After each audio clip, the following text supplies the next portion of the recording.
Kocha Hemedi Suleimani Morocco alisema haikuwa rahisi kuvuka mechi ya raundi ya kwanza kwa timu hiyo, kwani ilikuwa inacheza kwenye mazingira magumu kutokana na maandalizi finyu, kila kitu kikiwa hakiko kwenye mfumo wake wa kawaida.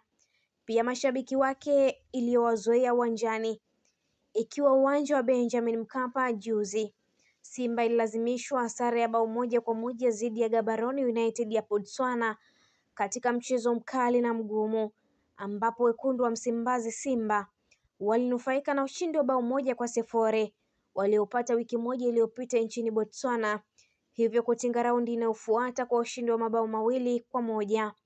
Morocco aliisifu Gaborone United kuwa ni moja kati ya timu bora tishio yenye wachezaji Morocco aliisifu Gaborone United kuwa ni moja kati ya timu bora tishio yenye wachezaji wanaopambana na kujituma, lakini kwa bahati mbaya ilikutana na timu kubwa yenye wachezaji wazoefu. Kocha huyo alionyesha kufurahia kuivusha Simba hatua inayofuata, akisema kitendo cha yeye kukubali kazi hiyo ilikuwa ni kujitoa muhanga, kwani hakuna kocha yeyote ambaye angekubali hilo kutokana na mazingira yaliyokuwepo. Nilijitoa muhanga, hakuna kocha yeyote ambaye angekubali kuchukua timu hii katika mazingira kama haya. Kuna watu walizani mimi nitafeli, lakini mimi nilikuwa na imani. Ndiyo maana nilikubali.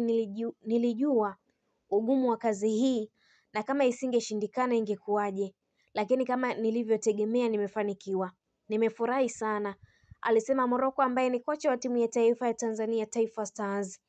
Kuhusu kutokucheza vyema, alisema imetokana na mambo mbalimbali, ikiwamo kutokuwa na muda wa mazoezi kutokana na jinsi alivyoichukua timu. Kocha huyo alikabidhiwa timu baada ya kuondoka kwa kocha mkuu Fadlu Davis, ambaye kwa sasa ni kocha mkuu Raja Casablanca ya Morocco. Malengo ilikuwa ni kuivusha Simba hatua hii. Haikuwa mchezo, ni hatari sana, lakini tumefanikiwa kuvuka salama. Moja ya kazi ngumu kwangu kwenye mpira wa miguu ilikuwa ni mechi hii. Nilikuwa na siku chache tu za maandalizi. Haikuwa rahisi kabisa. Muda ulikuwa mchache, ndiyo maana sikubadilisha vitu vingi. Nimejaribu tu kuhakikisha tunavuka. Namshukuru kocha Selemani Matola na niliwakuta wamenipa msaada. Kusema ukweli, ni mechi ambayo tumecheza huku kila kitu kikiwa hakiko kwenye mfumo wake wa kawaida, alisema kocha huyo.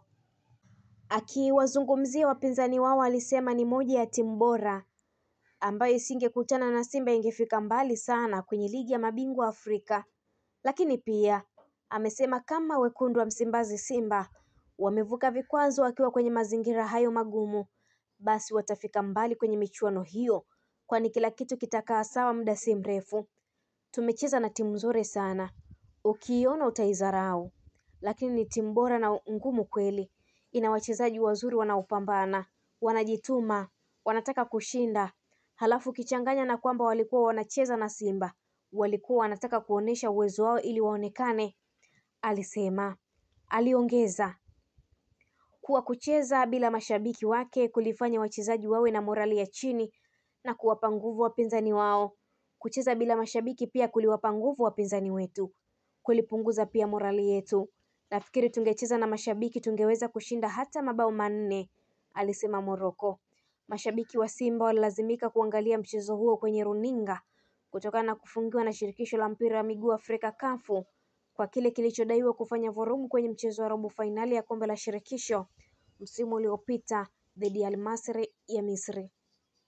Baada ya kuvuka hatua hiyo, Simba inatarajiwa kucheza dhidi ya Nsingizini Hotspurs ya Eswatini Oktoba 17 mwaka huu, ambapo itakuwa ugenini kabla ya kurudiana nchini Oktoba 24, 2025 katika raundi ya pili ya klabu bingwa barani Afrika, CAF Champions League. Na hii ni Naomi Sport TV.